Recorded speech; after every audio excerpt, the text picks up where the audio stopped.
Let's get reaction now from the Shadow Communications Minister Melissa McIntosh. Mel, great to see you. We sit here 1 month on. Thank you. You heard what the Prime Minister had to say there. Do you give the government credit? It appears to have been an early success.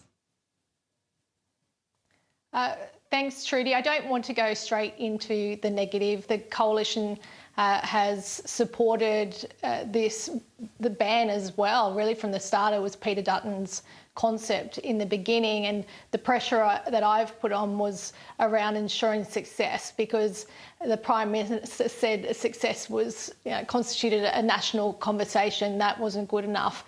The numbers, 4.7 million, are encouraging, but I think what is missing here is the detail.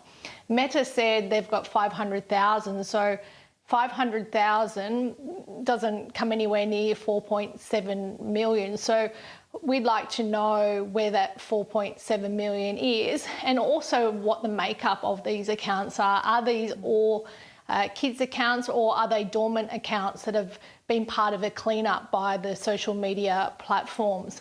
And also ensuring that kids aren't migrating across to other platforms. How many new accounts have been part of this as well? So I think it's encouraging, but the detail is super important. Yeah, we all want to see that level of detail. The e-safety commissioner was pressed on that, why they can't provide a breakdown platform by platform. She said essentially this is akin to law enforcement, that they don't give away their hand, because in doing so, providing that level of detail, that might prevent them from taking legal action down the track.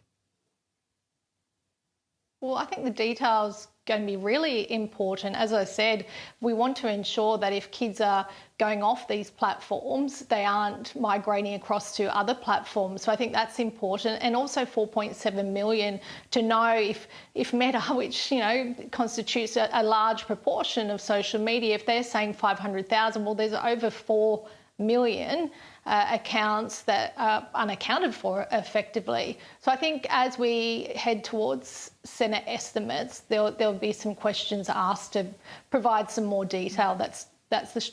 I can assure you that. But we do want kids to be protected. And one of the questions I also had was around the mental health support. We're hearing that kids that are going off the platforms are struggling. Many of them are. So ensuring that the government's providing additional mental health support for those kids is important. But we also all know that there's been kids on the Prime Minister's own platform, giving him a bit of stick, saying that they actually aren't off social media at all. Yeah. Was never going to capture every single child, but let's see if we can get some more details of exactly how successful it's been. I wanted to ask you about this issue of Elon Musk's Grok, this AI chatbot that's being used by some people to create nude images of others without their permission. In the UK, they've taken a step to ban that. So far, this hasn't happened in Australia. The e-safety commissioner today saying that they're looking at this. Would you like to see the Australian government follow suit? It's absolutely unacceptable that nude images could be created of an individual, and whether it's a child, a woman, anyone, without their consent, and everything should be thrown at this particular issue. The government in September last year said that they were doing work to ban nudify apps, and we want to ensure that this happens quickly. We're still waiting for this, and we're still waiting a ban if that for the digital duty of care. Well, we need some more information about it can't be allowed to happen. It shouldn't even be something that's up for debate.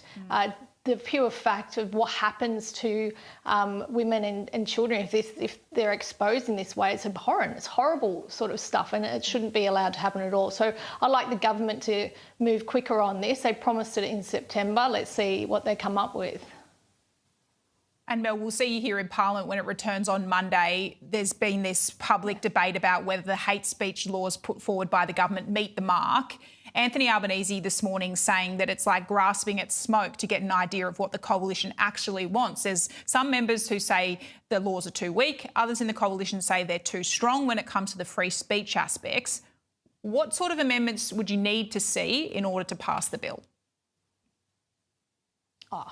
I'm going to say come on to the Prime Minister. He's given us merely days to go through complex, lengthy legislation that you've got to remember the intent of this is to protect Australians, and what happened in Bondi with people killed in our worst terrorist attack, that's what this is about, preventing that ever happening again. And we have a right, I think, as an opposition to question the legislation. Well, this is where we'll be getting to that. We've got the team working on it as part of the committee process. The committee process is only just finished. We haven't received the report from that yet. And we'll have a meeting this afternoon as a party as well to go into more detail. And once we go through our own processes, which we have to say have had to be super fast-tracked because the government hasn't given us any time, then we'll let people know what those amendments will be. As the Prime Minister's pointed out, though, you guys wanted Parliament back before Christmas, so would have been even more rushed if it had come back then, wouldn't it?